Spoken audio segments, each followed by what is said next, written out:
This video is about creating the landscape of your tile. So not all of the things that stick straight up and all the little details.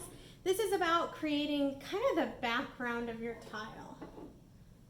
So if we're looking here, the background would be these sort of waves coming up, the rocks sticking out, everything that you're forming to put things on top of. So that's what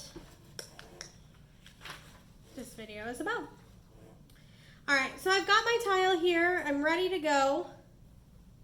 My first thing that I might want to do and that I want to go over is going to be to create these sort of volcano craters, and they can be used for lots of things. So oftentimes students want to create like some sort of water feature in their tile, or if you're doing anything with the moon, right, you've got all those craters. In my case, I've got some little holes, and I want to create like a sort of knobby tree texture. So what I'm going to do is I'm going to start with the place that I want it. I'm going to roll kind of a thinner coil.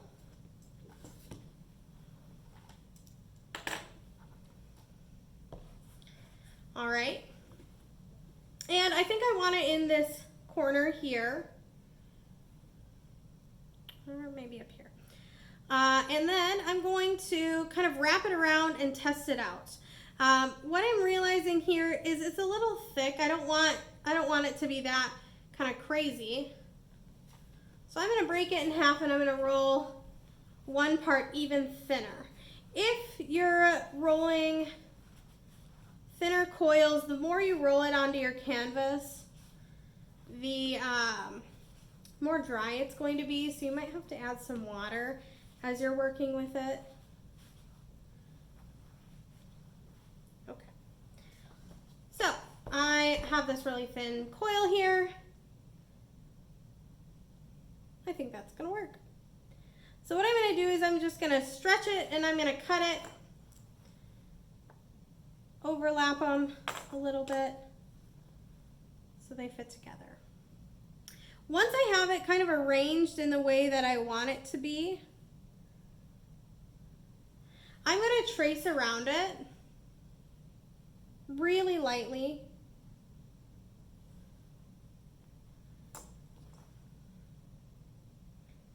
And I'm just going to do a little scoring there. And then I'm going to score my coil.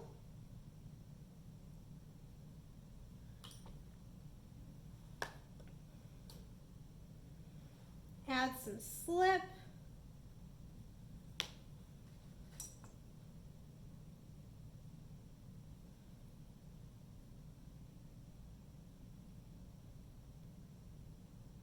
Add a little more scoring, make sure it really sticks. And then I'm going to start to press it in here.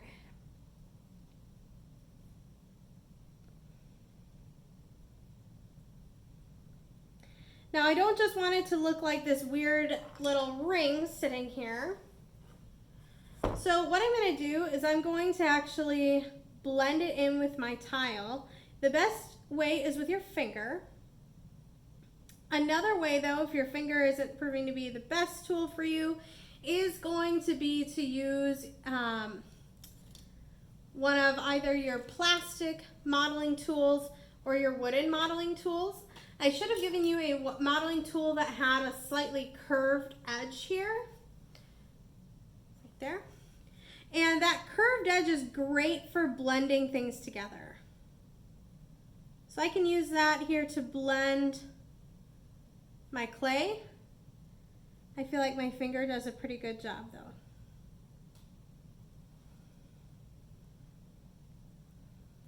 You can smooth it out using a little water.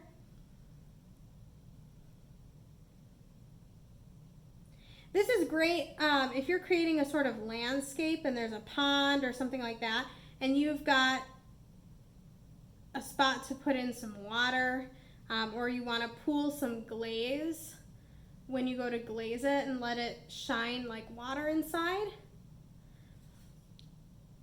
you will probably want a small coil to sort of contain it and create that sort of riverbank feel. So this sort of volcano will work pretty well for anything like that. If you want it to be smooth on the inside, it's a little harder to get to, but you can use your paintbrush, or you can use your tool to just sort of smooth it out here.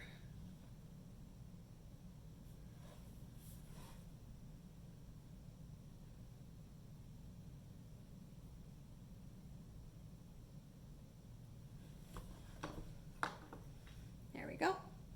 So this, for me, in my purposes, creates a knot on the tree.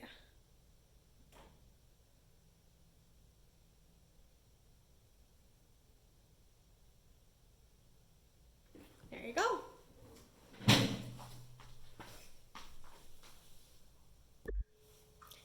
All right, now if you're creating a sort of bumpy landscape, like if you were creating a beach and you needed mounds of sand, or you're creating anything to alter the overall landscape of your tile and you want it to be smooth, like a smooth surface, but you want it to be like bumpy in terrain, the best thing I would say to start with is going to be small balls of clay. I've cut mine from a coil here. Again, you don't want them to be crazy big, because remember that everything should be no thicker than your thumb. So if you need to, you can create your ball of clay and then you can cut it in half. And it'll still work really nicely, and you'll have this flat base to stick onto your clay. So for me, I'm creating more knots in my tree like this in the picture here. So what I'm going to do, and I have those knots in my sketch, so I'm looking at my sketch. I've got a knot up here, and then I'm going to do some small bumps around it, and then I think I'm going to also do a bigger set down here. So what I'm going to do is I'm going to kind of arrange them.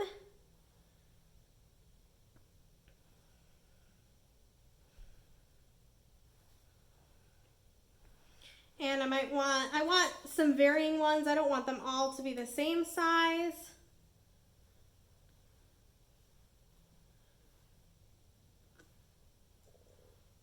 So I'm just sort of doing some arranging to see how things will go. And remember, they're not going to be these like weird balls of clay everywhere. They are going to just be like a sort of bumpy landscape. You can blend some more in, or you can leave them way more bumpy. It's up to you. So the first thing I'm going to do is I'm going to slip and score the big one. I'm going to score where he goes. Add some slip to both pieces. And I'm going to put it on there and press until I see the slip bubbles coming out. Now if I want my clay to create that bumpy texture without looking like a ball of clay sitting right on top, I can use my modeling tools or my finger to start blending my clay into the tile base. I have to move some of this over here. Now, this will work really well if you're changing the landscape, and you can always shave these down. So if you realize partway into your building process that this is just too big, you can always go ahead and shave it down, or you can press it right now. I like to get it nice and smooth so I can see how it's going to interact with the other pieces. And then I could continue and slip and score my other ones as well.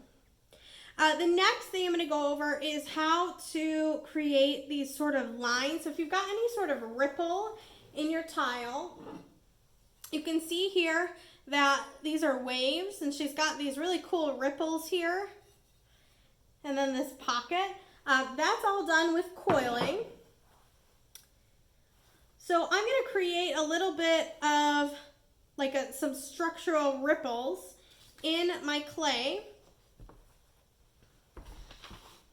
And that's going to be through coils.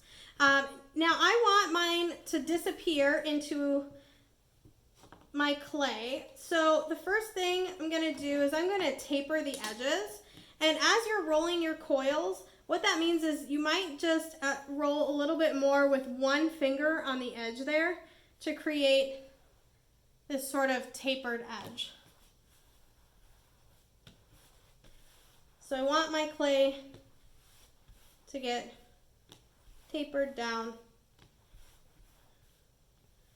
into some fine points. As it gets that thin, it's going to get weaker. It's just how it goes. Okay.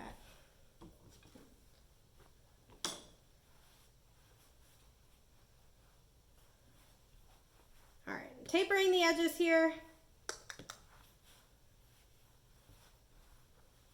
And I'm going to have it mimic sort of tree bark.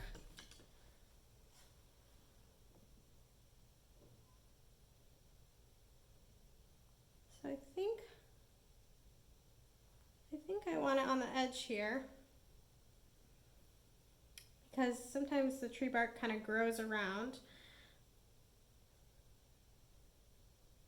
And I think that's the sort of shape and form I'm looking for in my clay. So what I'm going to do is I'm going to draw a little line. Again, I don't want to score everywhere, so I'm kind of directing myself where to score.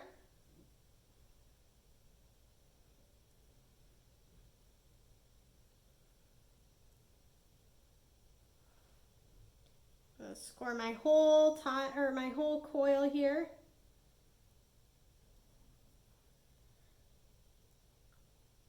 Slipping and scoring is always important. If you are completing a tile where you're like blending everything together, slipping and scoring is really important, but if you're blending it in, it's not, it'll connect and stay there better than if you're just sticking something on. So if you're like, I don't know if this slipping and scoring is enough, if you're blending whatever you're slipping and scoring into your tile, it's probably enough. All right, so I'm going to blend that all the way. And I'm going to blend it on both sides because I just want it to be like a sort of raised bump. I don't want it to be like a snake line down the middle of my tile. So I'm going to blend it on both sides.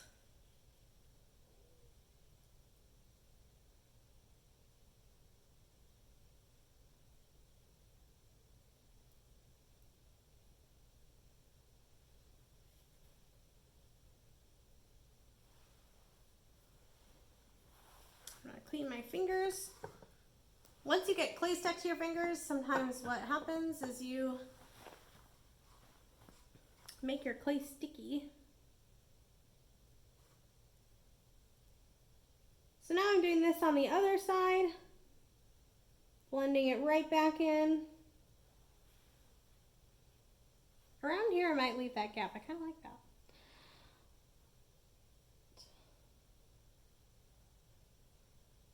And then if you're struggling, to get it to blend nicely, you can always use your tool to kind of finish it up.